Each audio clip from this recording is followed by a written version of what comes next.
Hello, j'espère que tu vas bien. On se retrouve pour une nouvelle vidéo et aujourd'hui je voulais parler avec toi de comment avoir une expérience dans le domaine diplomatique et comment commencer à construire son réseau dans ce milieu quand on ne connaît personne. Donc cette vidéo va être courte parce que j'ai envie de vous donner littéralement les conseils de la manière la plus directe possible, et après ce sera à vous forcément de faire les démarches et de chercher plus loin.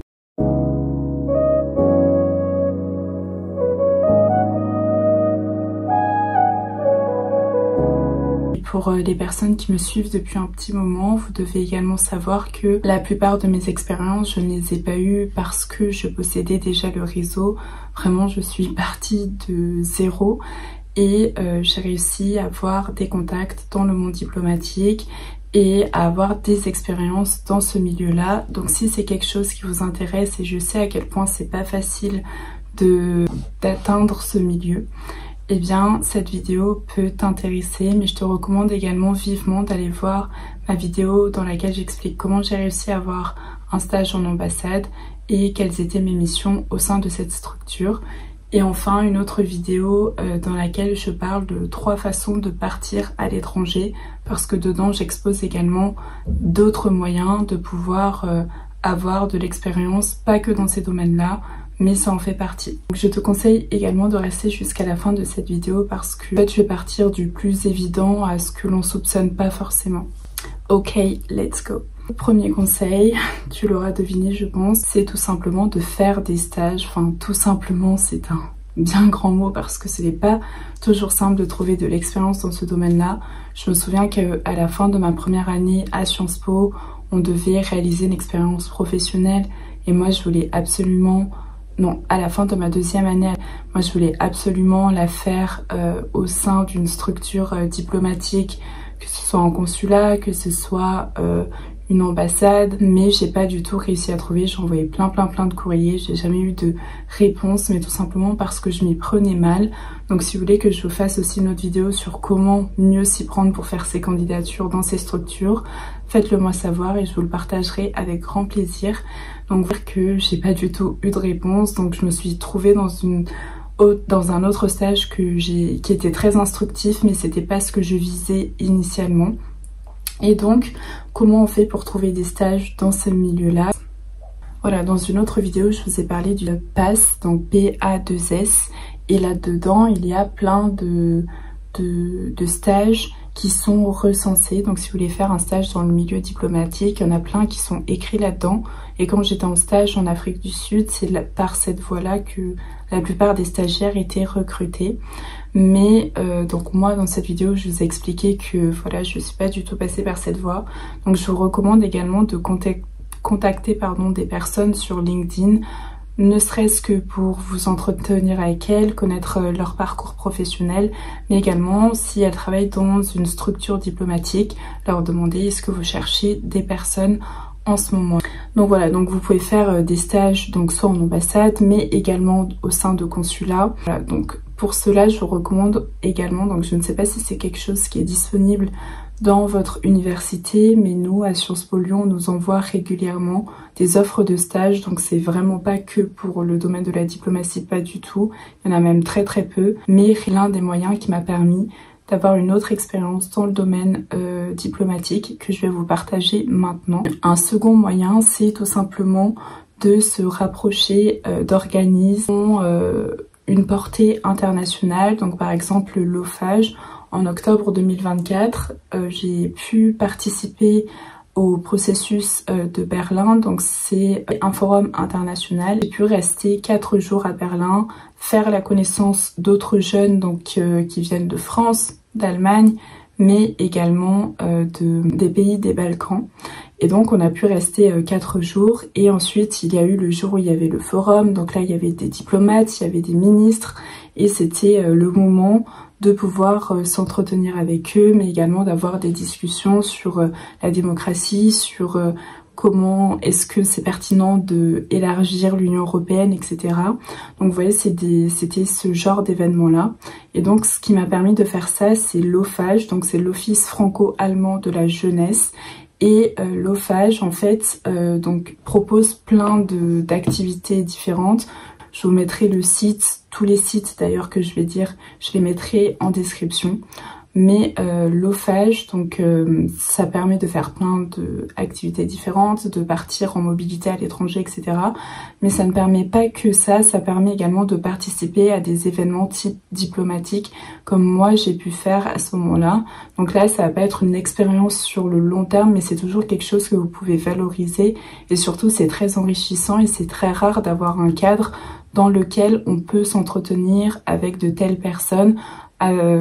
Souvent il va y avoir des panels, on peut leur poser des questions pendant les périodes de creux, donc pendant une pause vous pouvez aller leur parler, etc. Donc ça c'est vraiment des endroits où il faut aller, et j'élargirai ça plus largement au fait de participer à des conférences, vraiment.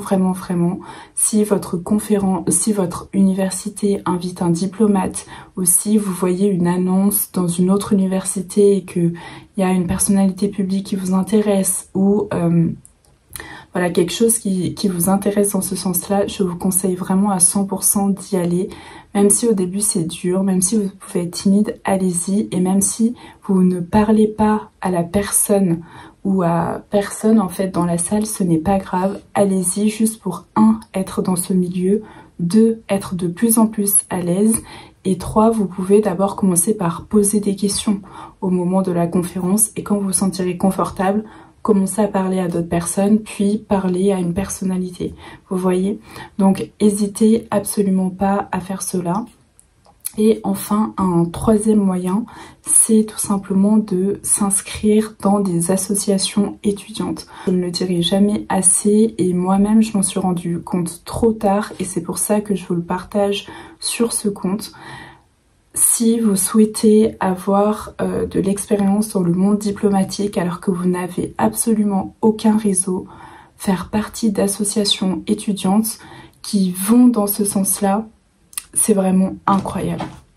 Donc, par exemple, moi, comme je vous ai dit, j'en ai pas fait et je le regrette durant mes études, mais je vais vous en donner quelques-uns par lesquels j'ai vu que d'autres étudiants étaient passés et qui leur ont permis d'avoir des relations. Donc il y a par exemple le Parlement des étudiants. Donc voilà, le Parlement des étudiants, et je crois qu'il y en a plusieurs dans des villes différentes. Ah, mais vous pouvez également rencontrer des personnalités. Donc c'est intéressant. Au hasard, mais pour la Sorbonne, eh bien il y a sorbonneonu.fr. C'est l'association de la Sorbonne pour l'Organisation des Nations Unies. Donc ça c'est vraiment super. Voilà, donc je vous invite vraiment à aller à vous engager dans des associations, parce que non seulement vous allez être autour de personnes qui ont les mêmes centres d'intérêt que vous, mais surtout tout au long de l'année il va y avoir par exemple des événements. Vous allez partir dans une autre ville, rencontrer des jeunes de la même association mais dans une université différente, ou peut-être que vous allez même avoir l'opportunité d'aller dans les locaux des Nations Unies à New York. Et donc là ça va être vraiment un moment incroyable où vous pourrez vraiment vous imprégner des lieux, de l'esprit de l'organisation, mais également parler à des personnes qui travaillent là-dedans et leur demander quel est votre parcours, comment vous en êtes arrivé là, quelles études avez-vous fait, quels conseils avez-vous pour nous. Vraiment, rien que être dans cet environnement, ça vous aide déjà à l'atteindre. Et il y a également, donc ça j'aurais peut-être dû le dire plus tôt, mais donc encore au niveau des stages entre guillemets ou des expériences de courte durée, je sais pas tellement où le placer, mais en tout cas il y a ce que l'on appelle l'Académie diplomatique d'été, donc qui a été mis en place par le ministère de l'Europe et des Affaires étrangères, et ce depuis 2021. Et en fait, ça permet chaque été à des jeunes lycéens ou des jeunes étudiants sur critères de leurs notes, je crois, et également sur critères de bourse, d'aller au ministère de l'Europe et des Affaires étrangères et justement de découvrir les métiers de la diplomatie. Donc ça, c'est vraiment une occasion en or. Pareil, moi je l'ai découvert trop tard. Donc, enfin, c'est jamais trop tard en soi parce que je suis encore étudiante, etc. Mais je l'ai découvert après avoir eu des expériences dans ce milieu-là et je me dis qu'il y a d'autres personnes qui peuvent en profiter davantage que moi. Et voilà, donc chaque été, ils accueillent 100 jeunes. Donc voilà, ça c'est vraiment des choses qui sont super et auxquelles je vous encourage vivement, mais vivement à candidater. Peu importe si vous vous sentez légitime ou non, peu importe si vous pensez que vous allez être pris ou non, faites-le parce que le plus grand regret que vous pouvez avoir, c'est juste de ne pas avoir tenté. Et je vous le dis en connaissance de cause, lorsque vous avez quelque chose dans le cœur, mettez tout en œuvre pour l'atteindre. Et quand vous le faites avec les bonnes intentions et que vous mettez tout votre cœur, si vous n'êtes pas accepté, c'est pas grave. Mais vous savez que vous pouvez oser faire ça. Et si vous continuez à oser, au bout d'un moment, ça va passer. Je le promets. Un dernier conseil qui ne rentre pas forcément dans tout ce que j'ai dit jusqu'à présent, mais également, n'hésitez pas à demander autour de vous parce que même si vous dites « Oh, je connais personne, j'ai zéro réseau, etc. », peut-être que quelqu'un autour de vous peut vous aider. Je vous donne un exemple. Lorsque j'étais en première année à l'IEP, il fallait qu'on fasse un projet professionnel pour dire voilà ce qu'on voulait faire plus tard. Donc je vous mens pas que lorsqu'on est en première année d'études, ça reste quand même assez flou. Donc moi je disais voilà la diplomatie et il fallait argumenter notre projet professionnel, notamment en faisant des interviews. Et moi je me disais mais à qui je peux demander, je ne connais personne. Je demandais à des gens autour de moi mais comment vous avez fait? Ils disaient mon père il connaît telle personne. Donc et je me disais mais moi je connais personne, comment je peux faire? Et en fait je me suis rappelé que un ami de mon lycée, vraiment il avait fait une présentation au lycée, il parlait de sa jeunesse qu'il avait passée dans un autre pays. Il avait expliqué que voilà, son père travaillait dans le milieu diplomatique, mais c'était vraiment quelque chose que j'avais perdu de vue, surtout qu'avec cette personne, on n'était pas tellement en contact. C'était une connaissance plus que un ami. Et juste, je me suis dit, bon, bah, je vais essayer de lui envoyer un message, d'envoyer un message à cette personne. On verra bien ce qu'elle me dit. Et cette personne m'a dit « Ah mais oui, bien sûr, pas de souci, voici le numéro de mon père, tu peux l'interviewer, lui poser des questions. » Et je vous promets que ça a été une mine d'or de pouvoir discuter avec lui parce qu'il m'a dit tout simplement « Ah mais si tu veux travailler dans ce domaine, il faut que tu finisses tes études, il y a cette plateforme qui peut t'aider, le meilleur conseil c'est de faire ça, etc. etc. » Et je me suis rendu compte que en fait les personnes dans ce milieu sont tellement enclines à nous aider, nous les jeunes, à atteindre également ces positions. Ils vont nous encourager et je vous promets que ce soit cette personne, mon stage en ambassade ou l'expérience professionnelle que je suis en train d'avoir actuellement, toutes les personnes m'ont aidé, m'ont conseillé et m'ont guidé et me mettent les ressources à disposition pour m'aider à avancer.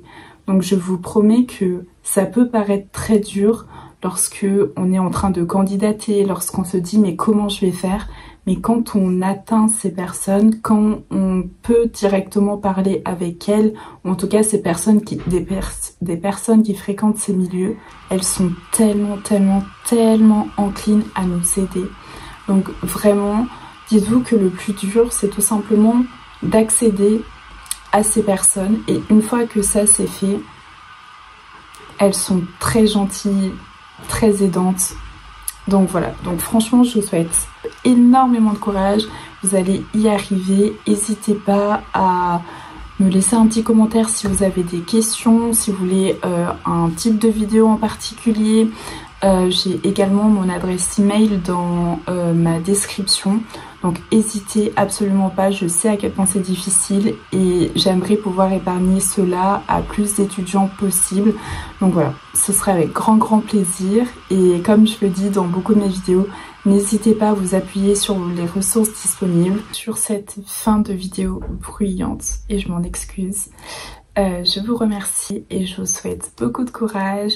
Vous allez y arriver, vous êtes vraiment sur la bonne voie. Et je vous dis à bientôt pour une autre vidéo.